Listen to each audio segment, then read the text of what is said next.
Hello, welcome to my screen recording video number 2. I did a first one on culture stories, which is a series I worked on for the whole of last year.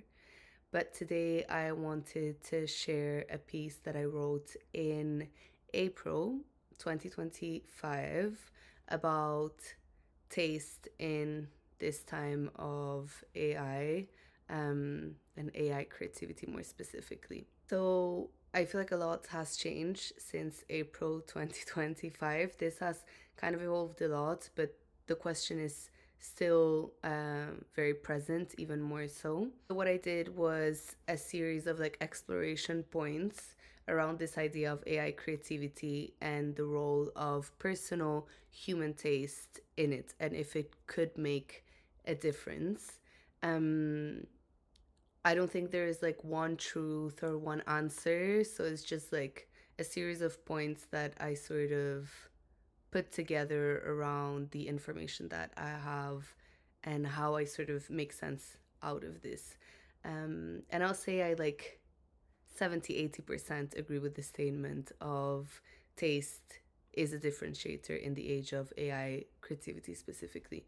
Um, which it was my like angle and focus. So first I started with the point of the world has become super flat. So I didn't say that. Takashi Murakami said and coined this term of super flat in the early 2000s, I think.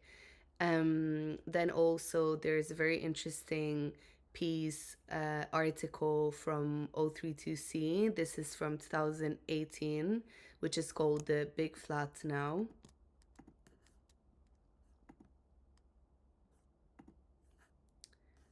Here is the article. You can go and read it. I think it's very interesting. But basically, it talks about this like cultural state of endless references, accelerated sameness, and aesthetic overload. So everything's available, everything sort of looks good, but very little means anything. This is obviously because of social media and technology. So fast forward now to 2026. This was pre-pandemic. AI wasn't direct to consumer tool. Now that it is, this therefore must have been even more so accelerated and is even more um, impactful. Then also, if we look at Future Shock, which is a book by Alvin Toffler, in there he also predicts like too much change too fast will lead to this like emotional paralysis. So all of these elements I think kind of state this like super flat era. Depends how you see it, but from these like arguments. So what differentiates in this like flawed? So here, the usual stuff. AI has changed who can create and how. It just sort of has like democratized the production of creativity, even though I still think like so many people don't use it or don't know how to use it, included myself. So when everyone can generate something that looks good on the surface, the creative act moves from making to selecting and from production to discernment. So taste becomes the differentiator between something, a good creative and a bad creative. That's also a subjective thing, but we kind of need to talk this way in order to make this argument real and alive. I try to define taste because, again, it's so subjective. So let's sort of have a definition so we can actually talk about it in an organized way. So, first point is aesthetic intelligence. So, knowing what looks, feels good, and why. The first part of this, knowing what looks and feels good, is subjective, but the why isn't really subjective. If you need to explain why something, then you're making it a bit more structured. Then, two, curatorial discernment. So, the ability to filter, edit, and elevate. Historical awareness, understanding references, timelines, echoes, and nuances. This is very difficult. This requires a lot of studying, researching, and critical thinking as well.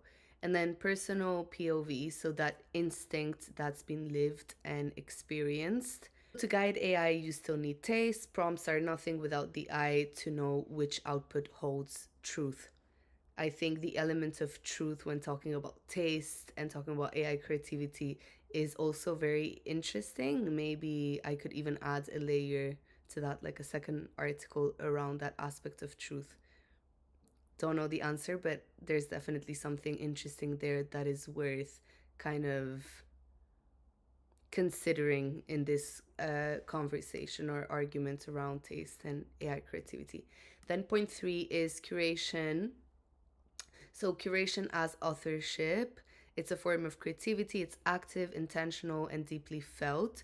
So, to curate well is to bring a new frame, to draw a line between past and future, to contextualize chaos. I don't know why I use the word chaos, it's a bit extreme, but you understand what I mean.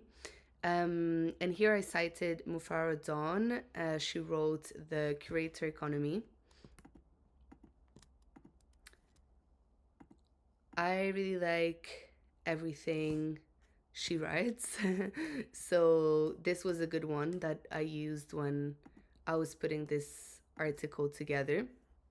She talks about the modern curator that is not a gatekeeper but a guide, which I love, shaping how we navigate meaning in an overstimulated world. Then, point four, AI is just a mimic. Um, I think, and I know it can be dangerous and all of that, but let's maybe remind ourselves that it is just a mimic, it is a bot. I'm obviously not knowledgeable enough. I know it can be dangerous. So, yeah, just disclaimer. So, AI can mimic aesthetics. I'm talking here, obviously, in the realm of creativity. So, it can remix data, but it can't really have taste. You can train it to have your own taste, but it's not going to instinctively like have a taste. Taste comes from life, so from memory, from culture, from spending years immersed in things you didn't even like at first. It's shaped by time, pain, obsession, and boredom. Super interesting as well because a lot of people will argue that taste is just something you were born with. I don't really think so. You might be born with an eye or with a way to kind of grasp things, but yeah, I definitely think it's something you develop over time and yeah, you sort of work on without intentionally working on it. Then I also cited here this guy that wrote about new temporalism and about the idea of preserving. So he said that what bridges objectivity and subjectivity is the instinct to preserve. And I think this idea of preservation in this context is super interesting, also worth maybe exploring a bit more. Taste is subjective, is only half true. I strongly believe in this one. So, in reality, taste is situated, it's contextual, and it's cultural. So, it's built over time, shaped by memory, subculture, geography, risk, boredom, obsession. What I just kind of, this is a bit repetitive of what I said just before. And here I put a list of high taste creators. They all touch on different creative outlets. So, from music to fashion to photography and so on. I even put British Airways as a brand. Um, and I put that they don't just have aesthetic taste, they have cultural literacy. Again, something that you need to have discernment. So, the creative of tomorrow is the curator of today. This still makes sense to me, but I don't know. Maybe now I would have formulated a little bit different. So, the one with the best instinct is the one that will win basically in the creative world of tomorrow, which is powered by AI. We're living in what people coined the taste economy. People trust people over algorithms. So I took this from the Akin, which is a newsletter also on Substack. And then here I also shared this quote from Tasty Magazine. So, as everything around us becomes automatic, we begin to fetishize intuition, clinging to the human touch as the final frontier of authenticity in design.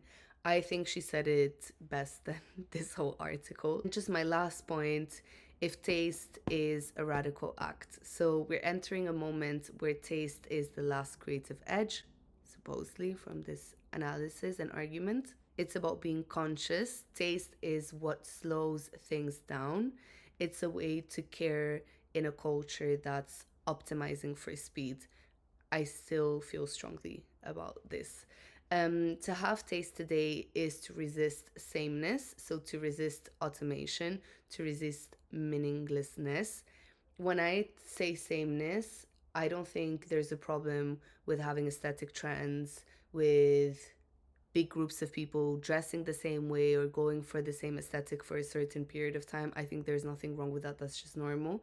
But sameness in terms of, yeah, it's empty and it's meaningless, and you know, you just like the lack of identity almost. So the conclusion really of this last point is the best creatives therefore are not just making things, they're the ones that are choosing and discerning what matters. Then we can say that therefore in this world of infinite output, which is powered by AI, this is the real act of creation. If you have questions or like counter arguments to the things that I've said and the arguments I put in the article, please share them in the comments.